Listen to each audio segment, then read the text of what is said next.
Welcome to Intermission, and give it up for your host,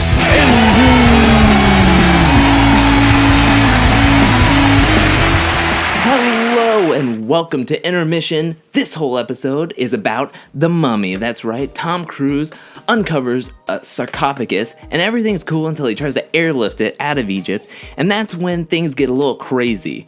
The evil spirit inside breaks out and tries to destroy the world, where the only hope we have left is Tom Cruise himself. Now, this Mummy reboot stars Tom Cruise, Russell Crowe, and many, many more. This movie was written by three people, the first being David Cope, who also wrote Jurassic Park. You have Christopher McQuarrie and Dylan Kussman, who joined forces to write Jack Reacher together, which I'll be talking about later in the video. Now, this movie was directed by Alec Kurtzman. He has written a ton of movies, but not really directed a whole lot. On Rotten Tomatoes, it shows that he has 3 directing credits, which is People Like Us, Venom, and The Mummy. It was announced that the Mummy reboot is the first installment of the Universal's Dark Universe. And for those of you who don't know what Universal's Dark Universe is, it's basically Avengers, but with B-list monster movie monsters, kind of like Bride of Frankenstein, The Mummy, and Dracula, and all those other ones. It was even announced last week that Dwayne "The Rock" Johnson has signed on to be the Wolfman in the Wolfman reboot. R.I.P. Benicio del Toro.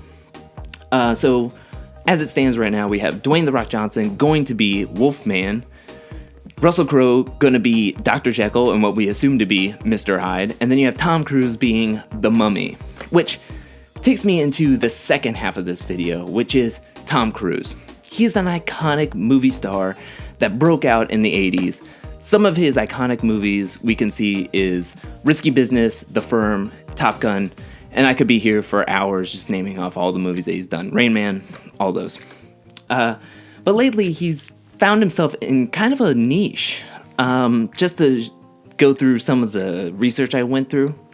So you have 2010, he starred in Night and Day as a covert agent who knows how to fight. And in 2011, he started Mission Impossible Ghost Protocol, where he was a covert spy who knew how to fight. And in 2012, he starred in Jack Reacher as an ex-military covert agent who knows how to fight. In 2014, he starred in Edge of Tomorrow, where he was a major who goes covert to learn how to fight. And from then to now, we had one Mission Impossible movie, we had another Jack Reacher movie, The Mummy now, and next year comes Mission Impossible 6. So, he seems to be playing the same action movie star in every movie nowadays, and that means all of his movies just seem to be meshed into one, like, thick blur that kind of just goes by the wayside.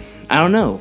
I mean, early in his career, he had so many iconic movies with so many iconic quotes, like, "Show me the money," "You had me at hello," "You can't handle the truth," and the whole Kenny Loggins song of "Highway to the Danger Zone." But you don't get that from these movies. You just get a whole bunch of fistfights. I mean, to me, I think we're seeing Tom Cruise's midlife crisis on the silver screen. I mean, basically, what he's telling me is, I can fight and run and take my shirt off like all the cool guys, like Ryan Gosling, yeah. That's what Tom Cruise sounds like, right? Anyways, what I'm trying to get is, Tom, look at me. I don't doubt you can be that guy, but realistically, you were such a great dramatic actor back in the day. Now it just seems like you're an actor trying to aspire to be in the next Fast and Furious movie. Which brings me to join me next week, where I'll be talking about Cars 3.